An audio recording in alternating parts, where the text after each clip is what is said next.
Hola, ¿qué tal? Muy buen día. Bienvenidos a DAB en español.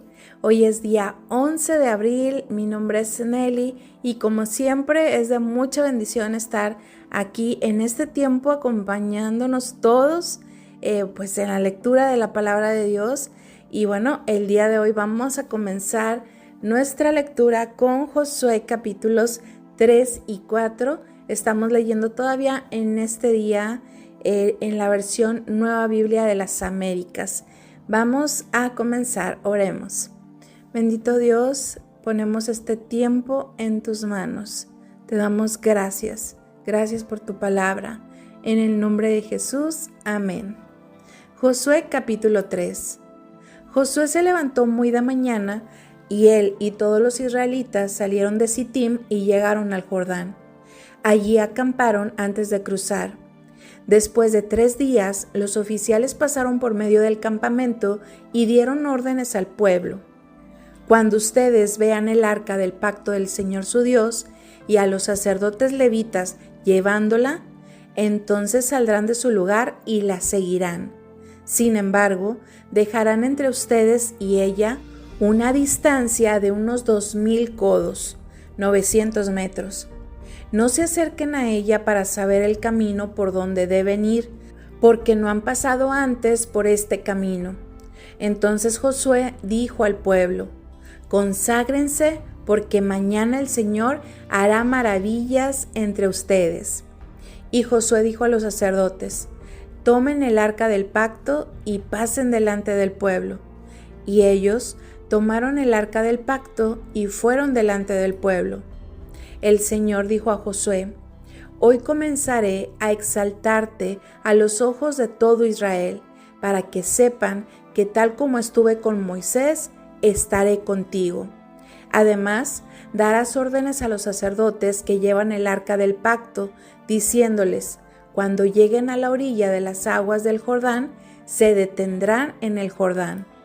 Entonces Josué dijo a los israelitas: acérquense y oigan las palabras del Señor su Dios. Josué añadió: en esto conocerán que el Dios vivo está entre ustedes, y que ciertamente expulsará de delante de ustedes a los cananeos, a los hititas, a los heveos, a los fereceos, a los gergeseos, a los amorreos y a los jebuseos. Miren, el arca del pacto del Señor de toda la tierra va a pasar el Jordán delante de ustedes. Ahora pues, tomen 12 hombres de las tribus de Israel, un hombre de cada tribu. Y sucederá que cuando los sacerdotes que llevan el arca del Señor, el Señor de toda la tierra, pongan las plantas de los pies en las aguas del Jordán, las aguas del Jordán quedarán cortadas y las aguas que fluyen de arriba se detendrán en un montón. Así que cuando el pueblo salió de sus tiendas para pasar el Jordán con los sacerdotes llevando el arca del pacto delante del pueblo, y cuando los que llevaban el arca entraron en el Jordán y los pies de los sacerdotes que llevaban el arca se mojaron en la orilla del agua, porque el Jordán se desborda por todas sus riberas todos los días de la cosecha, las aguas que venían de arriba se detuvieron y se elevaron en un montón a una gran distancia en Adam, la ciudad que está al lado de Zaretán. Las aguas que descendían hacia el mar de Arabá, el mar salado, fueron cortadas completamente. Así el pueblo pasó hasta estar frente a Jericó. Los sacerdotes que llevaban el arca del pacto del Señor estuvieron en tierra seca en medio del Jordán, mientras que todo Israel cruzaba sobre tierra seca, hasta que todo el pueblo acabó de pasar el Jordán. Capítulo 4. Cuando todo el pueblo acabó de pasar el Jordán, el Señor le dijo a Josué: escojan 12 hombres del pueblo, uno de cada tribu, y ordénenles: tomen 12 piedras de aquí, de en medio del Jordán, del lugar donde los pies de los sacerdotes están firmes, y llévenlas con ustedes y colóquenlas en el lugar donde han de pasar la noche. Josué llamó a los 12 hombres que había señalado de entre los israelitas, uno de cada tribu, y Josué les dijo: pasen delante del arca del Señor su Dios al medio del Jordán, y alce cada uno una piedra sobre su hombro, de acuerdo con el número de las tribus de los israelitas. Sea esto una señal entre ustedes, y más tarde, cuando sus hijos pregunten, ¿qué significan estas piedras para ustedes? Entonces les responderán, es que las aguas del Jordán quedaron cortadas delante del arca del pacto del Señor. Cuando ésta pasó el Jordán, las aguas del Jordán quedaron cortadas, así que estas piedras servirán como recuerdo a los israelitas para siempre. Así lo hicieron los israelitas, tal como Josué ordenó, y alzaron 12 piedras del medio del Jordán, como el Señor dijo a Josué, según el número de las tribus de los israelitas. Las llevaron consigo al lugar donde acamparon, y allí las depositaron. Entonces Josué colocó 12 piedras en medio del Jordán, en el lugar donde habían estado los pies de los sacerdotes que llevaban el arca del pacto, y allí permanecen hasta hoy. Porque los sacerdotes que llevaban el arca estuvieron parados en medio del Jordán hasta que se cumpliera todo lo que el Señor había mandado a Josué que dijera al pueblo, de acuerdo con todo lo que Moisés había mandado a Josué. Y el pueblo se apresuró y pasó. Cuando todo el pueblo había acabado de pasar, el arca del Señor y los sacerdotes pasaron delante del pueblo. Los hijos de Rubén, los hijos de Gad y la media tribu de Manasés pasaron en orden de batalla delante de los israelitas, tal como Moisés les había dicho. Como 40,000 equipados para la guerra, pasaron delante del Señor hacia los llanos de Jericó, listos para la batalla. Aquel día el Señor engrandeció a Josué ante los ojos de todo Israel, y le temieron tal como habían temido a Moisés todos los días de su vida. Entonces el Señor habló a Josué: ordena a los sacerdotes que llevan el arca del testimonio que suban del Jordán. Josué dio órdenes a los sacerdotes y les dijo: suban del Jordán. Y cuando los sacerdotes que llevaban el arca del pacto del Señor subieron de en medio del Jordán, y las plantas de los pies de los sacerdotes salieron a tierra seca, las aguas del Jordán volvieron a su lugar y corrieron sobre todas sus riberas como antes. El pueblo subió del Jordán el día 10 del mes primero y acamparon en Gilgal, al lado oriental de Jericó. Y aquellas 12 piedras que habían sacado del Jordán, Josué las erigió en Gilgal.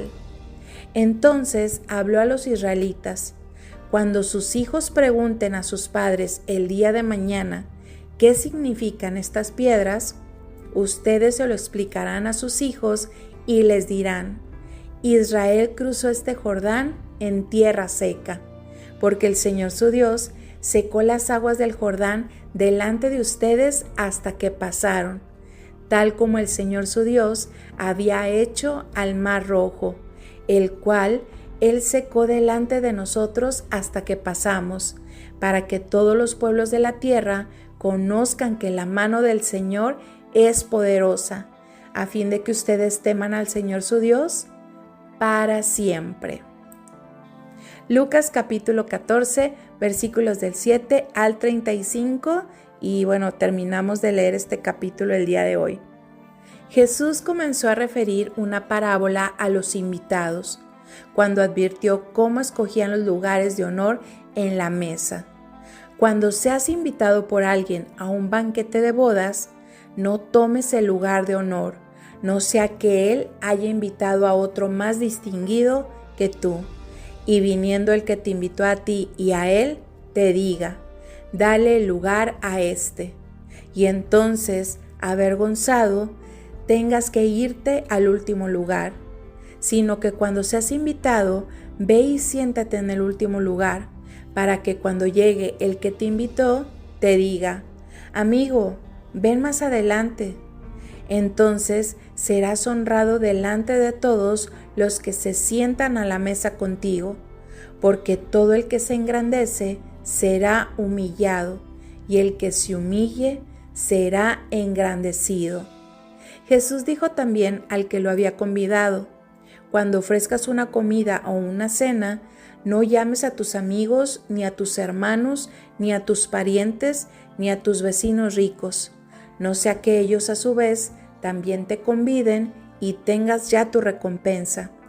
Antes bien, cuando ofrezcas un banquete, llama a pobres, mancos, cojos, ciegos, y serás bienaventurado, ya que ellos no tienen para recompensarte, pues tú serás recompensado en la resurrección de los justos. Cuando uno de los que estaban sentados con él a la mesa oyó esto, le dijo: Bienaventurado todo el que coma pan en el reino de Dios. Pero Jesús le dijo: Cierto hombre dio una gran cena e invitó a muchos. A la hora de la cena, envió a su siervo a decir a los que habían sido invitados: Vengan, porque ya todo está preparado. Pero todos a una comenzaron a excusarse. El primero le dijo: He comprado un terreno y necesito ir a verlo. Te ruego que me excuses. Otro dijo: He comprado 5 yuntas de bueyes y voy a probarlos. Te ruego que me excuses. También otro dijo: Me he casado y por eso no puedo ir. Cuando el siervo regresó, informó de todo esto a su señor. Entonces, enojado el dueño de la casa, dijo a su siervo: Sal enseguida por las calles y callejones de la ciudad y trae acá a los pobres, los mancos, los ciegos y los cojos. Y el siervo dijo: Señor, se ha hecho lo que usted ordenó y todavía hay lugar. Entonces el Señor dijo al siervo: Sal a los caminos y por los cercados y oblígalos a entrar para que se llene mi casa. Porque les digo que ninguno de aquellos hombres que fueron invitados probará mi cena. Grandes multitudes acompañaban a Jesús, y él, volviéndose, les dijo: Si alguien viene a mí y no aborrece a su padre y madre, a su mujer e hijos, a sus hermanos y hermanas, y aún hasta su propia vida, no puede ser mi discípulo. El que no carga su cruz y me sigue, no puede ser mi discípulo. Porque, ¿quién de ustedes, deseando edificar una torre, no se sienta primero y calcula el costo para ver si tiene lo suficiente para terminarla? No sea que cuando haya echado los cimientos y no pueda terminar, todos los que lo vean comiencen a burlarse de él, diciendo: Este hombre comenzó a edificar y no pudo terminar. ¿O qué rey, cuando sale al encuentro de otro rey para la batalla, no se sienta primero y delibera si con 10,000 hombres es bastante fuerte para enfrentarse al que viene contra él con 20,000? Y si no, cuando el otro todavía está lejos, le envía una delegación y pide condiciones de paz. Así pues, cualquiera de ustedes que no renuncie a todas sus posesiones, no puede ser mi discípulo. Por tanto, buena es la sal, pero si aún la sal ha perdido su sabor, ¿con qué será sazonada? No es útil ni para la tierra ni para el montón de abono. La arrojan fuera. El que tenga oídos para oír, que oiga. Salmo 80.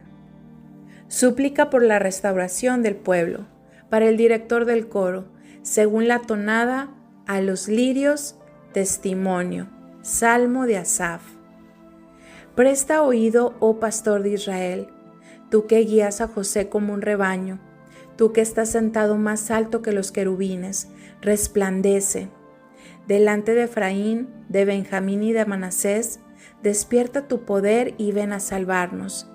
Restáuranos, oh Dios, y haz resplandecer tu rostro sobre nosotros, y seremos salvos. Oh Señor, Dios de los ejércitos, ¿hasta cuándo estarás enojado contra la oración de tu pueblo? Les has dado a comer pan de lágrimas, y les has hecho beber lágrimas en gran abundancia.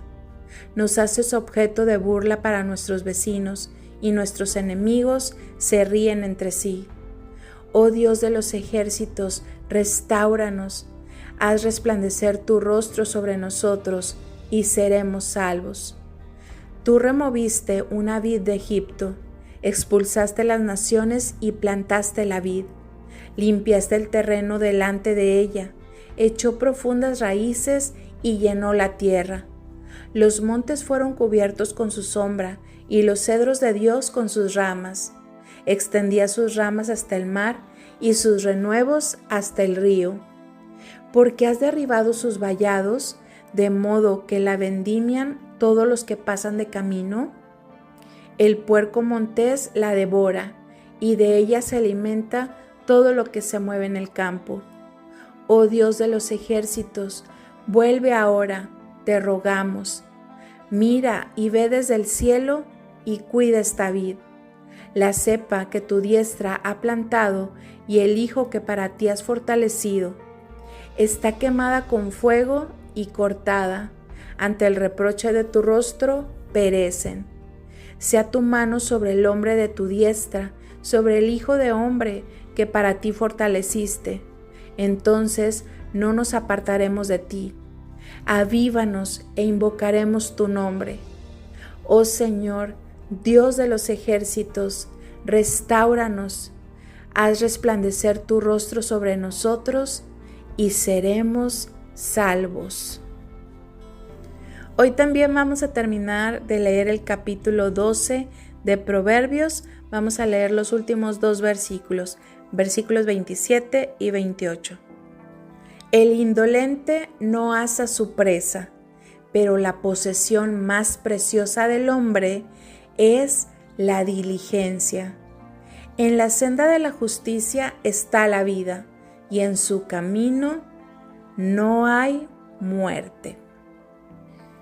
Hoy leímos en Josué capítulo 3, empieza esta, por decirlo así, travesía o continúa esa travesía para poder alcanzar la tierra prometida. Leímos en Josué 3, versículo 5, que Josué le dice al pueblo: conságrense porque mañana el Señor hará maravillas entre ustedes. Y empieza a dar instrucciones a los sacerdotes que tomen el arca del pacto y pasen delante del pueblo. En fin, ya leímos todo esto de aquellas instrucciones y vemos que una vez más el Señor se glorifica y su pueblo puede pasar en tierra seca en medio del Jordán, como ya esto ya había sucedido esto en el Mar Rojo. El Señor seguía manifestándose poderosamente en medio de su pueblo, ya que el Señor había dado una promesa y ahora su pueblo iba en pos de ella, dirigidos por Josué. En Proverbios vemos una vez más acerca de esto de la diligencia. Versículo 27 dice que la posesión más preciosa del hombre es la diligencia. Algunos significados de la diligencia que vienen en el diccionario dice así, que la diligencia es cuidado y actividad en ejecutar algo, prontitud, agilidad, prisa. Y bien amigos, si quieren comentar algo acerca de las lecturas o mandar saludos o peticiones de oración, les recordamos los teléfonos. En México el número para llamadas es 55 41 70 75 22 y el número para llamadas desde Estados Unidos, Puerto Rico y Canadá es 877 21 21 815 y desde cualquier parte del mundo pueden dejar un mensaje, un audio a través de la línea WhatsApp. El número es más 505 81 77 3708. Y bien, los esperamos como siempre el día de mañana. Ya regresa nuestro pastor Bob también a las lecturas. Y que el Señor les bendiga y les guarde, que pasen un muy bendecido día en compañía de su familia. Hasta mañana, primero Dios. Bendiciones. Bendiciones, amada familia. Josué, aquí vemos a estos espías en el capítulo 2, yendo a recorrer la tierra, mandados por por Josué. Pero primero, los versículos anteriores del 1:17, cómo me da risa ese versículo donde dice que van a obedecerle a él como obedecieron en todo a Moisés. Dice, con tal que el Señor tu Dios esté contigo como estuvo con Moisés. Este pueblo sí que me da risa porque según ellos eran muy obedientes a lo que Moisés le mandaba. Pero bueno, regresemos a la historia de Rahab. Este año yo me preguntaba por qué estos muchachos, estos espías, escogieron ir a esconderse a la casa de una ramera. Cosa de que en estos tiempos nosotros muy espirituales jamás escogeríamos. Esto me recuerda a ser astutos como serpientes y humildes como palomas. Me puse a indagar un poco por qué, dije yo, ¿por qué escogieron esa casa? ¿Por qué no fueron a la casa de alguien piadoso, entre comillas? Y bueno, pues la misma palabra nos revela lo que esta mujer era. Primero era la locación donde ella vivía, la ubicación. Ella vivía, en el versículo 15 dice que vivía en las murallas de Jericó. Estos hombres eran astutos en ese sentido y pues eso les quedaba muy convenientemente para la misión que se les había encomendado. También otra razón por la que yo creo que la principal razón en sí es el plan perfecto de Dios para la salvación de esa casa. Y todas las otras razones son después de eso. Ya Dios tenía ordenado alcanzar a salvar a la casa de Rahab y su familia. Pero sí la ubicación en la muralla de Jericó, que la hacía un lugar accesible y fácil de entrar y salir sin ser detectados, un lugar que también muchos ni pusieran atención, pues por lo que era la casa de una ramera. Ahí pues no iban a estar pendientes, poniendo atención de quién entrara y saliera. Esta mujer demostró ser alguien que podía proteger y ayudarles. Estaba a la disposición de los espías, ofreciéndoles refugio y protección. Lo vemos en los versículos 4 y 6. Pero bueno, todo esto me llamó la atención porque es primera vez que leemos esta lectura, ¿verdad, familia? Pero son cosas y detalles que a veces se nos pasan por alto y yo me miro en los tiempos de ahora, si nosotros viéramos a un hermano entrar a una casa de alguien que sabemos que es una ramera y a lo que se dedica, ¿qué diríamos nosotros si vemos a este hermano entrar? Mas sin embargo, estos hombres sabían su misión, sabían a lo que iban y estaban en obediencia y estaban actuando como dice la palabra, mansos como paloma, pero astutos como serpientes a su conveniencia. Y ciertamente, pues, sí, en sí realmente no pasaron desapercibidos porque sí le fueron a decir al rey que habían llegado a la casa de Rahab, pero sí esta mujer les dio refugio, protección y les ayudó, lo cual alcanzó la salvación para ella y toda su casa. Familia.